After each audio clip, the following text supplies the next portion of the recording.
Hello everyone, my name is Diego Alfonso and I'm your host with the Florida Aviation Network.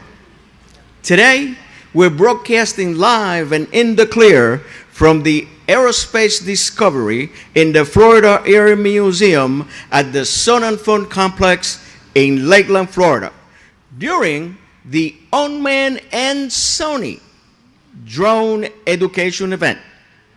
Today, our speakers are Dr. Ryan Wallace with the Polk State College and Mr. Daniel Foard with videophototag.com.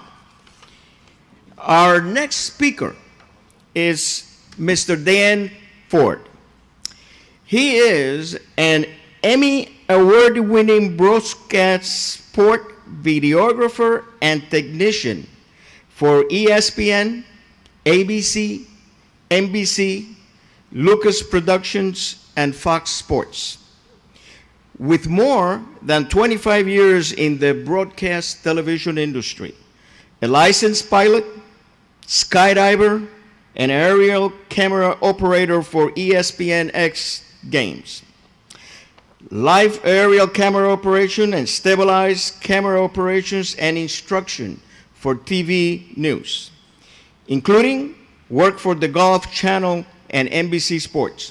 He has been a pioneer in POV, point of view, camera technology, working very closely with GoPro Camera Incorporated from their early days to the present.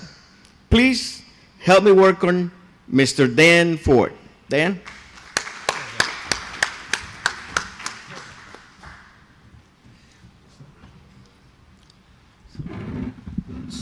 Well, I'm going to say one thing. Thanks for having me here at Sun and Fun. Sun and Fun has been very dear to my heart for a very long time because when I was a kid, I always wanted to go to Oshkosh. And then that opportunity came about in television as I got hired on a crew to go to the Oshkosh EAA show in 1990, the first time they ever brought the F-117 out into public viewing. Can't really see it from our cameras here, but that blue aircraft behind the crowd over here says the Brokaw Bullet. That man is the man who taught me how to work on aircraft for the very first time many, many years ago in my hometown of Leesburg, Florida. And that, Dr. Brokaw, he's passed away, but he actually went from medically flying that all the time to flying model aircraft before he passed away a few years ago. Incredible man. Been a long-time friend of mine, used to pick on me a lot when I was a youngster, but coming in here last year and seeing that aircraft sitting here, it sent a chill through my spine. And then, being in the same room with that aircraft has a lot of memories, and it's kind of neat to be here. But now talking about something that Dr. Brokaw actually loved very much as well. He loved model aircraft. And I never thought that my journey with broadcast television and everything would ever lead to this, but the drone technology, or UAS, has just been an amazing technology. The technology that's advanced is just absolutely incredible.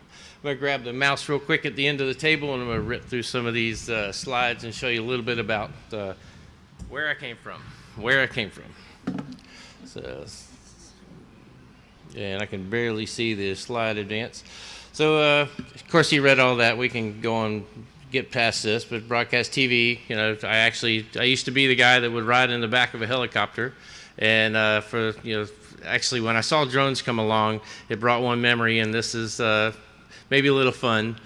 But I used to train a lot of people in the back of like metro traffic, news helicopters. And when you can spot somebody that's going to get sick, and then you have to sit in that aircraft after they got sick for 20 minutes or so to get back to the airport. Very uncomfortable situation. Never had anybody get sick next to me flying a drone yet. So anyway, so moving along, I worked for all these guys over the years, and then for some strange reason I dragged my son into it. And I did win an Emmy in the 97X games where we were using stabilized cameras mounted on the Cessna 337 hanging out under the wing. And even the guys who were operating the camera didn't realize what they were getting, what kind of incredible shots. The stabilization, 3-axis gimbals, using the aircraft like that is just a dream to technology. The old-fashioned way was a really heavy camera with I don't know if some of the photogs that are here probably know the old stabilized lens, and boy, what a bear that thing was to mess around with. So anyway, so the ESPN-X games, yep, I'm a skydiver. I had to be on current jump status. Of course, being a pilot, I never saw the sense of jumping out of a perfectly good running airplane, but it looked kind of fun. So I got involved in the Sky Surfing Pro Tour and traveled with ESPN kind of around the world for a while, and got moving along. Now I'm off to Rio. And actually I leave July 31st to go to Rio for the Olympics. I'm not doing any aerial. I'm actually working as a regular camera operator there inside, away from the mosquitoes. But but I'm still packing a whole lot of deep woods off and whatever I can take there to protect myself. But going to the Olympics is going to be pretty neat because one of the guys I'm working with just purchased a drone, and we actually want to try to use it, either on our spare time, or if NBC will sanction it, do a little bit of aerial cinematography around Rio de Janeiro, and maybe they'll put it on the show. You never know. So. Worked with NHRA, ESPN for 8 years. I fell into designing camera applications. So if you see like this camera stand right here has been run over. Well, I mean, when I left 3 years ago, it had been run over like 7 or 8 times.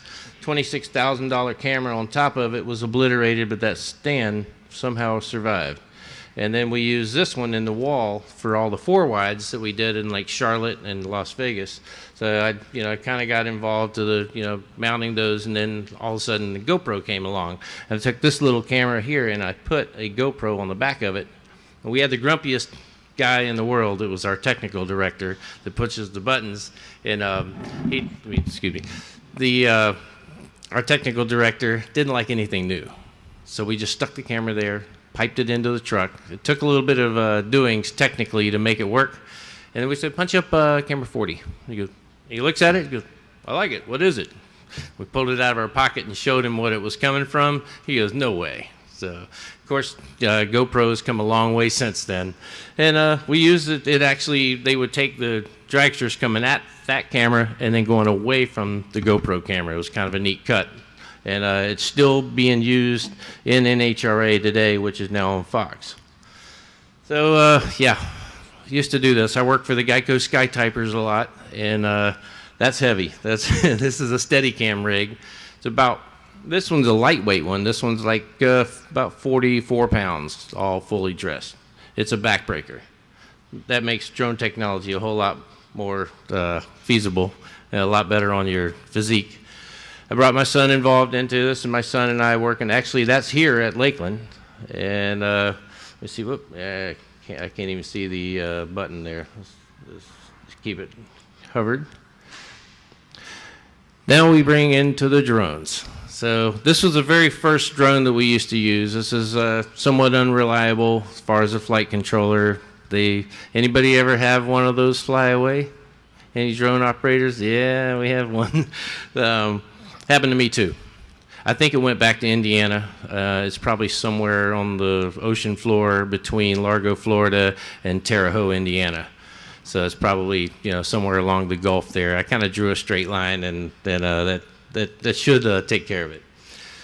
So we were working for Alberto Brands, which is the guys that make beef jerky, and they sponsored a racing team. I taught my son how to fly, and of course he's better at it than I am. And of course, my son, I wish he could be here, but he's up in somewhere in Minnesota this week with the AMA motocross tour with Lucas. And here we are. This is in Detroit. And the funniest thing, the reason I brought this pictures up is shortly after this picture was taken, that drone hit an RF microwave and it flew right through the path of a microwave signal that was supposed to be turned off, which is 5.8 gig, and it took off. And my son had no choice but to either ditch it in the water or, it hit the crowd. And of course, the water was the first choice. As he walked around all day long with his tail between his legs for trashing a brand new drone, the rescue divers went out. They found it in 20 seconds at the end of the day. We put it in the hotel room, rinsed it out real well, put it in the hotel room. It dried out. And I said, stick a battery back in. Let's see if it works. And I amazingly, and it's not waterproof. This one's not one of those lilies or whatever. This is a waterproof drone. But amazingly, this thing powered right back up, and we actually used it. After we tested it, we sent it back to the manufacturer, and they tested it. They said, nothing wrong with it. So we used it for the other 2 races to finish the season. So that's I guess that's a good thing for a drone that's not even supposed to be waterproof. So the footage and stuff that we could get, like a picture like this, there's no other way to get this. You can't do this with a conventional helicopter because of the rotor wash. You just can't bring it down that close to the dock. We were in Doha, Qatar one time, and the sheikh, whoever owned the helicopter, had a UH-1, and they flew it too close to our TV tent. It took our tent off of us, flew it away. So, rotor wash in a big helicopter. So this, then we going back to the end of the team, photos, and here's a couple of friends of mine. This is one thing about doing things safely. There's one thing to go out and play with a drone and stay around the treetops and stuff like that, but when you start working around air shows and you start working around all kinds of different things, first thing you need to do is contact the FAA. And these guys are from Indianapolis, and we filed a certificate of authorization, and we had I walked up to this guy with a full stack of paperwork to get authorization to fly 2 of these drones during the races, to use them as officiating cameras to make sure that the guys that drive those boats don't cheat in the corners. And so this was at the end of our weekend. Very, very successful. No injuries. Didn't lose any of them in the water that time either. So, and let's see if we can get. Whoop. Barely. And here it is. We're flying off the dock.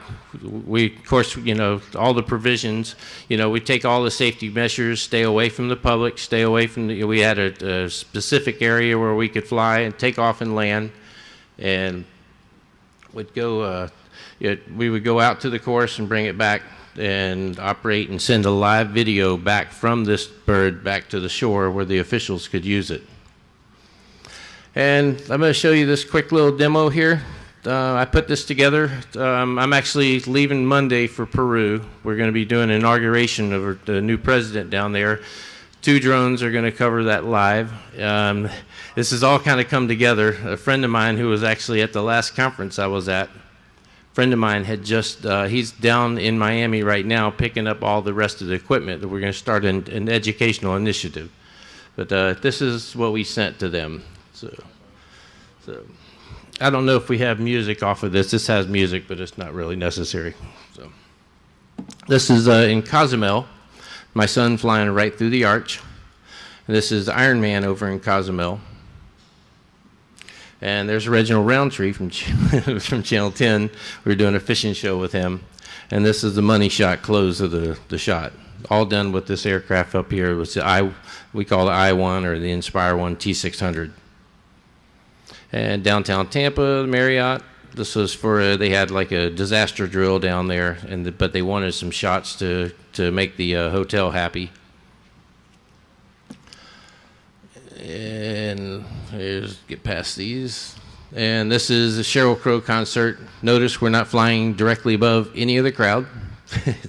That's I've seen that happen many times. The guys fly their drones out over big crowds, races. It's just not worth it.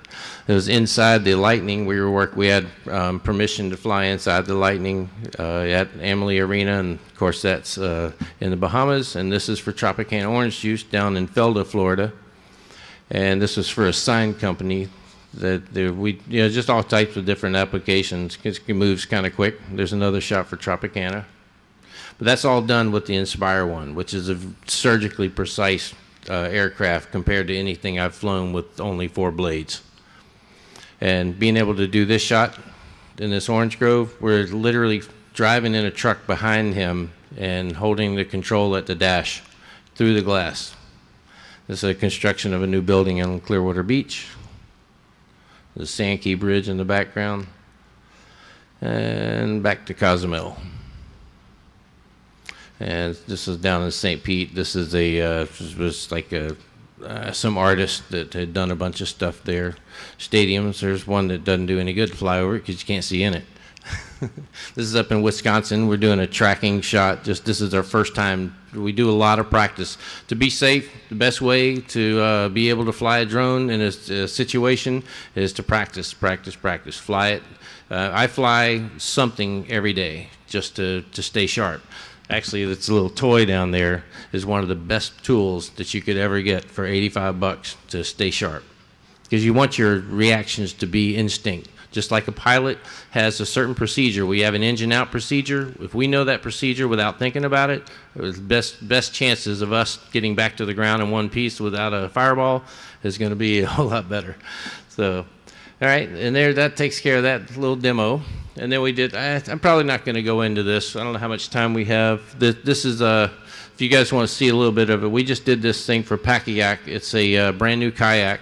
And right, so this kayak, we put all of this together. Whoop, let me go back one. There we go. We could not have done a production like this without the ability to use drones. So here's not. Let me get back here again. It's not playing for some reason. There it goes.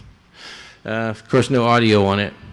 But all of these shots that we did a lot of work with the drones. That's a GoPro, obviously. That's a drone, then a regular camera. It's just a mixture of three different ones. Obviously, this is the big trademark shot right here, to have this shot and that shot from a drone. Couldn't do that with a conventional helicopter.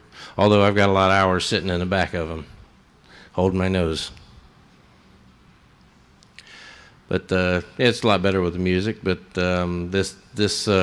being able to do this production to showcase this is actually Shark Tank called us about this show, and we've declined Shark Tank, but the owner of the company called me yesterday, and they're talking to the Modern Living TV show with Kathy Ireland. So maybe there's a good chance that you'll see this our production, which we did in Clearwater, Chassahowitzka Springs, and Tierra Verde. But it's a pretty cool little concept. But it's probably the best of the shots. Let me see if I can shuttle down here and get towards the end.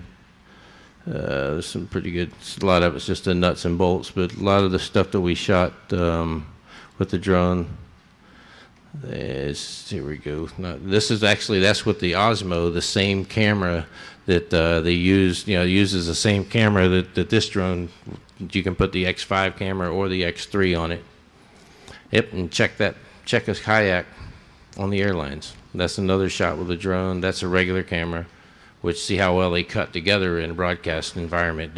That's the biggest thing, is having a camera that's good enough that you can use a high-end broadcast camera and cut to a drone. Then I lucked out and got a shot of a dolphin swimming in front of her. And, getting stuff like that.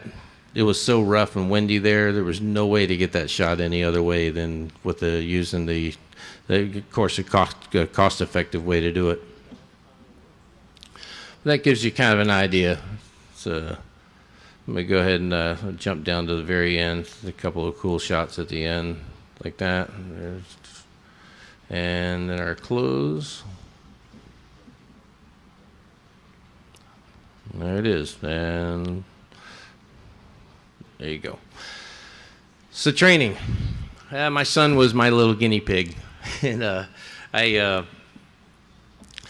my wife used to give me a hard time about, like, why are you buying him a radio-controlled truck and all that? Well, I test his hand-eye coordination. So, I started when he was a baby. And so he got to be about 4 years old, and I put a camera on his shoulder and said, "Here, hold this." And that's what he's still doing now. So he's like 22 years old now and working in the business. So here's doing a trade show, and this is for the ESPN Bitcoin Bowl over in St. Pete, the St. Pete Bowl. And actually, I noticed on that light, you want to swap that battery. Just, you know. So. And of course, one of the greatest things is, you know, my dad was a doctor, so I never saw him. And when I did, he was asleep in the chair with a magazine on his lap that he was supposed to read. And me being able to work with my son in an industry that we both love and working with this amazing technology, especially since drone technology has come along, has been really, really good. There's one of our congressmen. So, and that's my boy excelling. And then our future? Well, I have a grandson now. And guess what we're doing with him? It's kind of funny because the video that I didn't bring of this, he was actually looking at himself on that. And the kid's only like, he's like 2.5 months old there. It's like, this is impossible, but maybe not. So my son, this is the old way of doing it. My son and I used to both do a lot of stuff working with the different aerial applications, the $500,000 camera to mount on a helicopter. It's a lot of labor-intensive stuff. It's heavy, a lot of wiring, supplemental type certificates, all kinds of paperwork with the FAA. You know, then it has to be certified, safety wired, and everything to make sure it's safe. That camera is just about as heavy as the lens as my son's putting on another camera.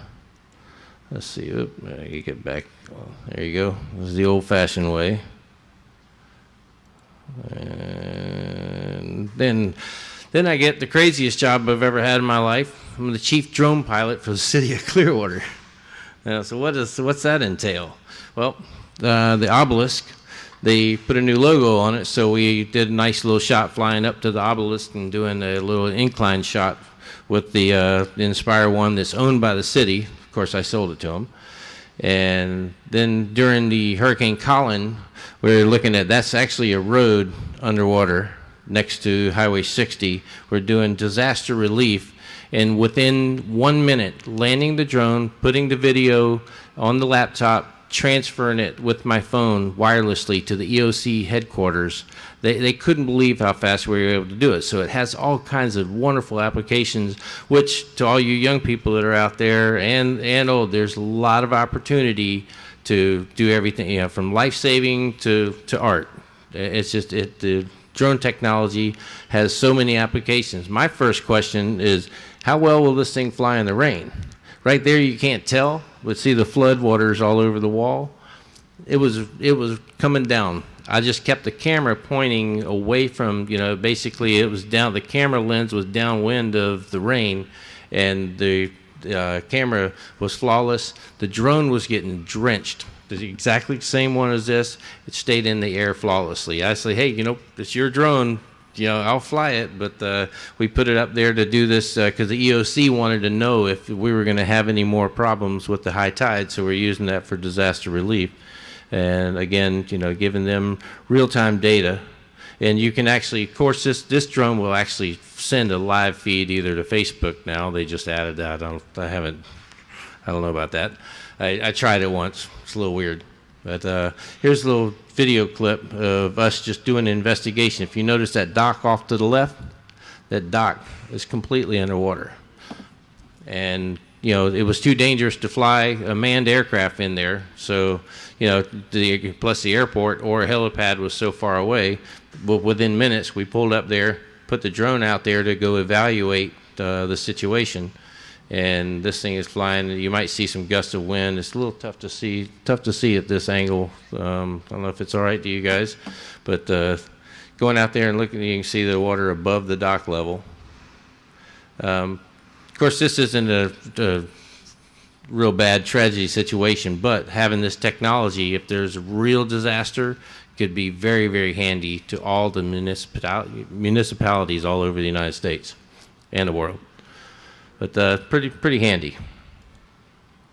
And back again, we're looking at the wind. You know, looking at how much water they were worried about the water going up and shutting down Highway 60. And then we get to the pretty stuff. This is a shot with the X5, which is the same camera hanging here. And the X5 is this is, you know, right before, after, just a little bit after sunset, and one snapshot. A gorgeous shot of Pier 60 in Clearwater. And of course, then I told you guys I had this thing with Geico. I'll play a little bit of this. This is a couple weekends ago down in Sarasota. That's Tripod in the Sky, which I call it. This is the Inspire 1.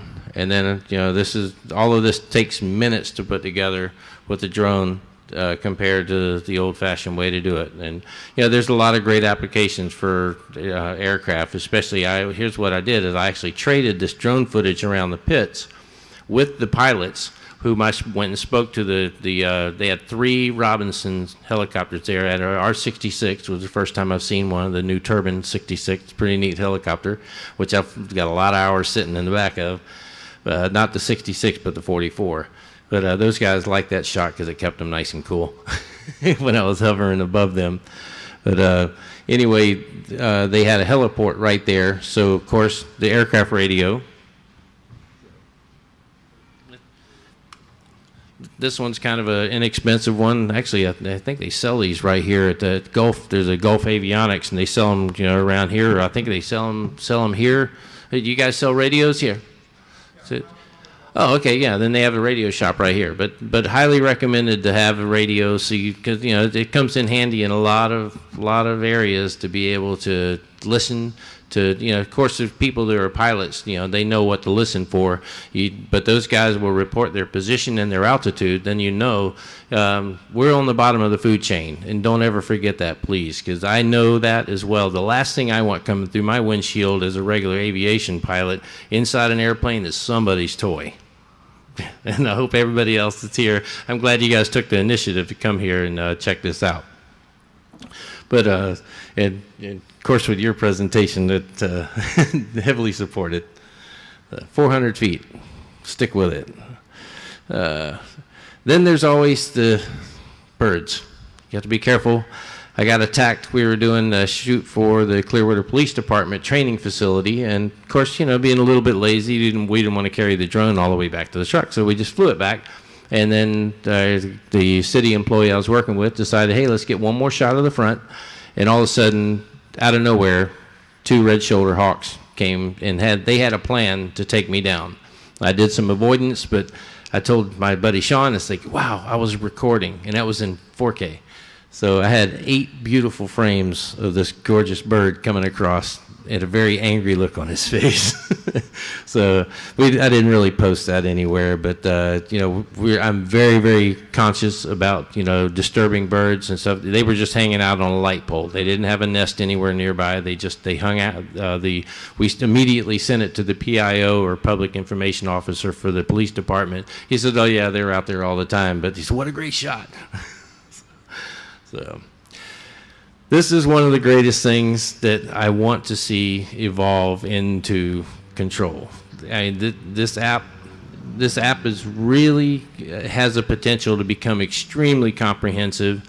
If they would partner with all the manufacturers of all the drones, it would make this so much easier. Just if you don't have this, if you're flying drones, download this app, because it'll tell you where. They made a change to it recently. The last download I got has a bug. But sometimes it'll lock up on an iOS device. The Android might work a little bit better, but I'm sure they'll fix it. But it allows you to locate yourself immediately, and then locate any restrictions in the airspace, and tell you what you need to do. Can you fly? Can you not fly? Of course, the new firmware in the Inspire 1 has also got the same thing. Like yesterday, I did a test to see if it would power up.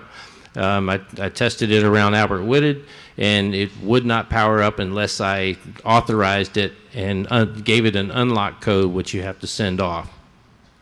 But you go through the steps, and a few minutes later you're able to power the drone up. Register them. This is what a registration certificate looks like. $5, and it makes everybody happy, because we need to be held accountable. Not only for the FAA to track us, but we have a lot of problem with terrorists and stuff like that. If something's not registered and they find it, we need to find out what's happening, because the drones have and have been for many years a lot of applications, and we just want to make sure that they're not misused, because I use it for cinematography, and that's the way I want to keep it. Let's see if I can see this little thing hidden in here. You can tell me left or right. And then protect your aircraft when it's not around. You know, I set it in a box somewhere or lay it in the house. You know, if it gets chewed on or something like that, how am I going to know? Am I going to go grab this and put it up in the air without looking at it? No. I'm going to check the propellers. I'm going to show you something real quick. What I do, every propeller, just like any this thing keeps dropping down. There we go. Anything that's plastic, metal, has a fatigue, or like in bearings, they call it a B10 life. And bearings get so many rotations. What I do when I buy propellers, I try to make it a point to fly less than 20 hours. And I'll take them and I'll put the date when I put them on. And then I try to keep them in the same location, especially if they're when you buy them in pairs, they're perfectly balanced. And so you try to put them, in pairs in a way, and you can tell by when you power it up. Obi asked me about flying this in here. I don't know if there's any objection to that. I can put this thing up directly over the table and then bring it back down and catch it. I know he was talking about that, but of course, my broke-all bullet over there and a bunch of other very, very expensive aircraft in here. It's not going to get away, but I just don't want to take any chances. Anyway, but just certify it, make sure it's safe, be airworthy, even though those requirements are not going to be, that may change. I mean, there's been a lot of changes, and here we go with this is the Inspire 1 flying. I'll give you a quick video of it. But I use these. I don't use the stock black propellers. I buy the ones that people can see the ends of, because a lot of times in certain situations, you can't see the tips of the props. But this is, this is just goofing around with this aircraft to show how amazingly well this thing really controls as long as you got a really good GPS fix, it's fantastic. Whoop, this video's not really doing too good here. Yeah, it was just, all right, let's see if we can get past that. And there you go. My friends at oops, I had to grab this off the website last night. This is the X5 camera. It has a different mounting plate for the Inspire 1. This is in flight configuration. This aircraft actually has a landing gear that moves out of the way. And what that does is allow this camera to do a full 360 turn all the way around. So you can, and it takes two controllers in certain situations, so you can actually have a camera operator and the pilot. So the pilot keeps his eye on the bird, and the camera operator yells at the camera guy, like my son does, and tells me to go more left. and because he's trying to keep the shot framed. And there's another shot of the X5. It's a great. This is probably one of the best advancements that's come out this year, because it's a little heavier, so it kills your flight time a little bit, which used to be like 23, 24 minutes. Now with this aircraft and this camera outfitted with that lens, it's about down to safely 18 minutes. I usually don't publicize this, but these aircraft have a lot of safety factors. That's why I like the Inspire 1. It will keep flying for over a minute on 0 battery charge indicated. But don't ever do that. Set it at 15% for your critical, and set your first. It allows you to set 2 different settings. For almost all drones have those, where you can set the 25% for your first setting, and don't go any lower than 15 for your critical. Because if the battery, that's another thing, is number your batteries and make sure that you rotate them. Because if you don't rotate those batteries and you just sit there and burn one and one and one, you're killing the life. And you need to make sure that, because the battery is the heart of the machine. If you lose a battery, it's going to be a rock. So anyway, but this is a great camera. It's the same camera as the Panasonic Lumix.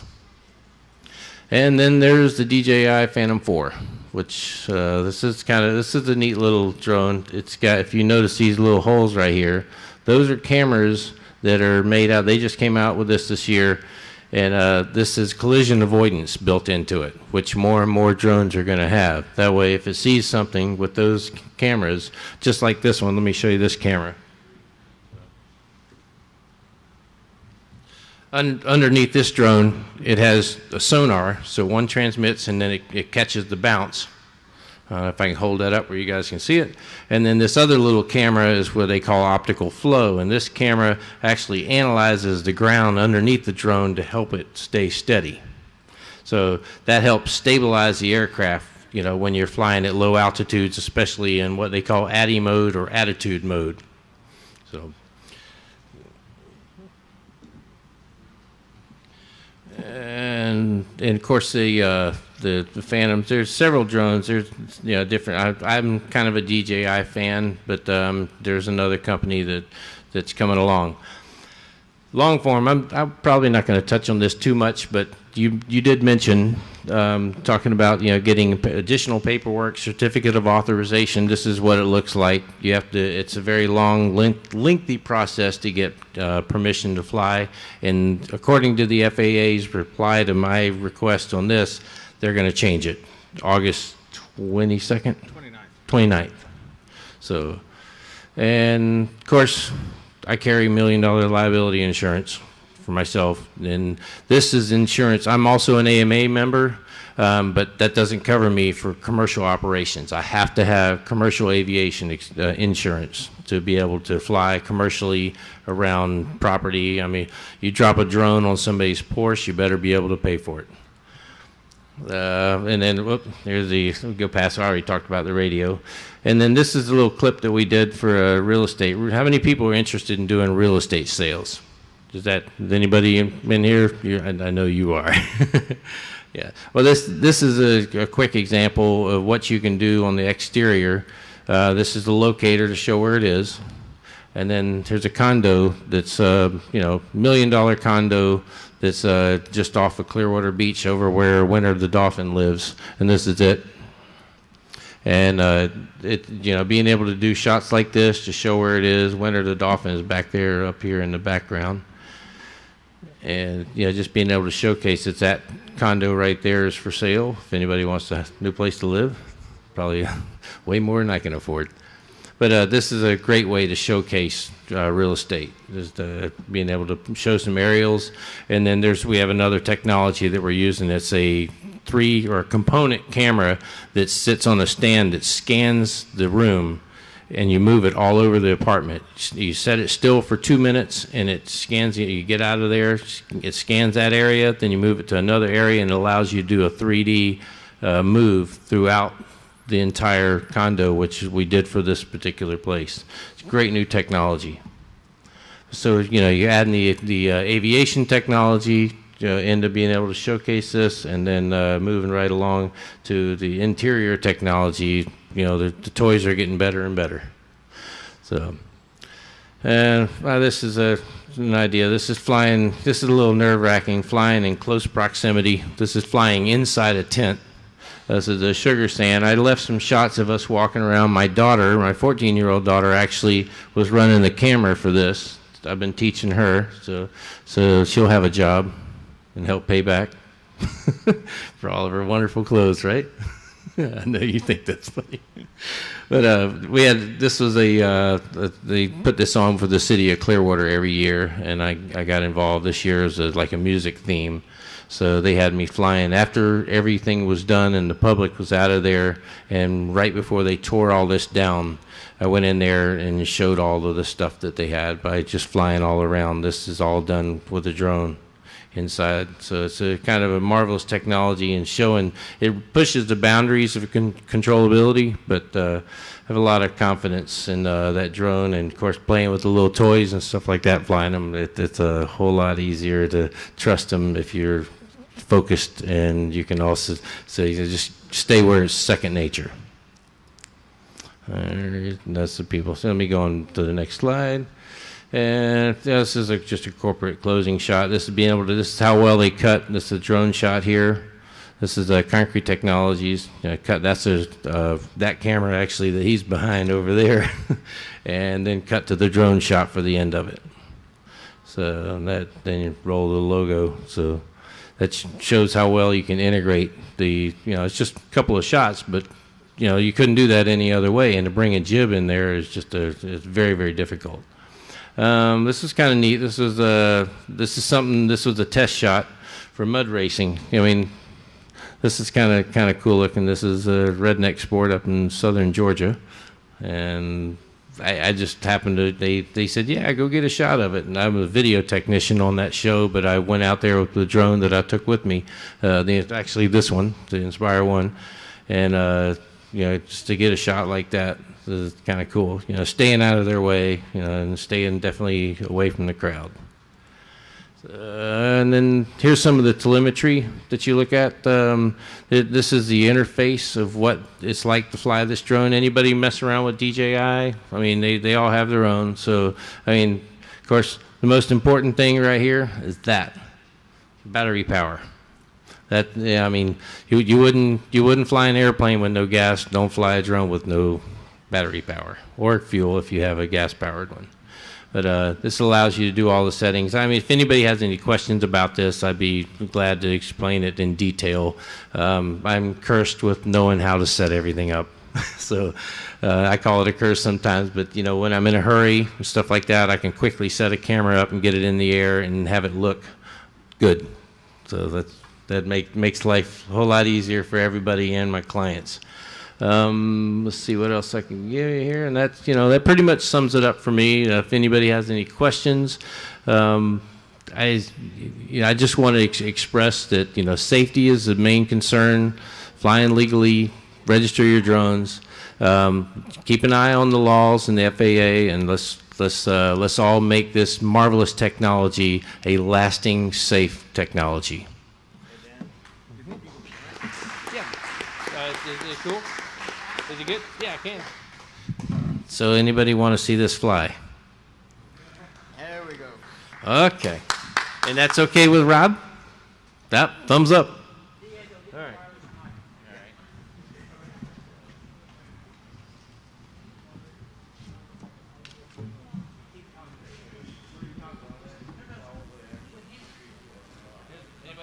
Anybody ever flown a drone before? Put this on. We'll put this one, hook it up here in a minute, and I'll let somebody fly this one. That was the best practice.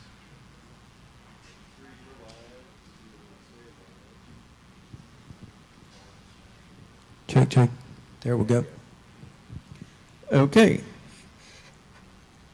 All right. If you want to be explaining what you're doing there, we can do that. Yeah. Well, first of all, I'm going to put all the blades on, and let me set all these up. Not latching. Okay. These blades are, here, I'll tell you what, these blades actually twist in a manner to where you back turn them against their rotation, and they'll latch on. So they lock onto these little hubs, and that's an inspection that I always make, is looking to make sure all four of these little tines are here. There's 3 different types of attachments for blades on this particular drone. And here you go, let me hand you that. Lock this one off. Okay. Now, do we also go like that and go with your finger like this and kick it with the ring and that type of thing? Kick the tires, and make sure the thing's not going to go flat on you. There you go. Now I'm going to make sure they're all locked again. A quad, I mean, the Octo will fly on 4 motors, as long as they're not all on the same side. All right. So power up the remote first. And there you go, power the remote up first.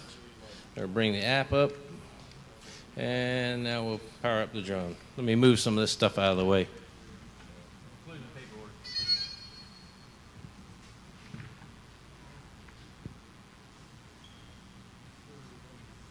Move this guy out of the way.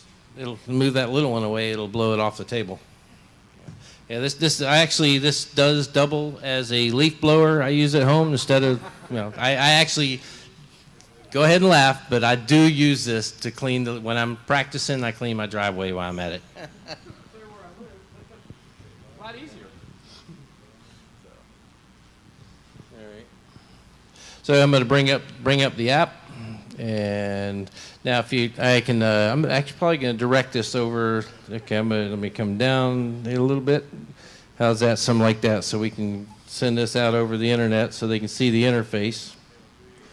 All right, and that's, of course, the same screen. I'm going to bring that up, so that's a live picture from home. If I can hold still here, I'm going to show you I can manipulate the camera. I'm going to tilt the camera up and down like that, and I can hit a button that I have assigned that's all done in the application, and now I can pan the camera left and right like that. And I'll switch it back to up and down. And then on the other side, there's a button. I'm going to turn it around. There's a button underneath here. And there's C1 and C2, and I have that assigned to when I touch the one on the right, it's going to center the camera. See it move? Now the camera is back in what they call FPV mode, looking straight ahead. All right, so I'm probably not going to talk while I'm flying. I'm just going to fly it and focus on flying. That's okay. Unless you want a haircut. I'll be watching. So, one more time, just check, make sure we're all good, and that the camera is fully locked on here. And, yep. Make sure it's all set. Might as well record this, huh? And we let that sit. And here we go. All right. Okay, we're ready to go. Okay, here we go. Let's see. No GPS, so this is going to be one I have to catch. And there we go, in the air.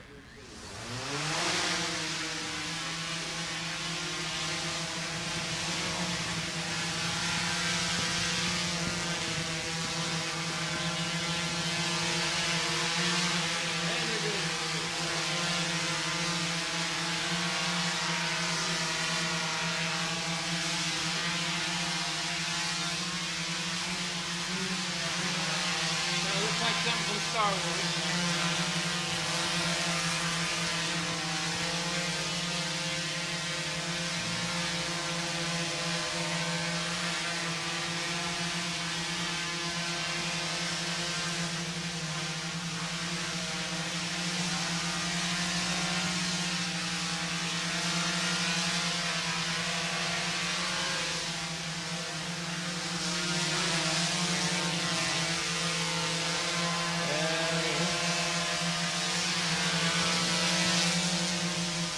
Normally we'll just take it and catch it, and shut the blades down.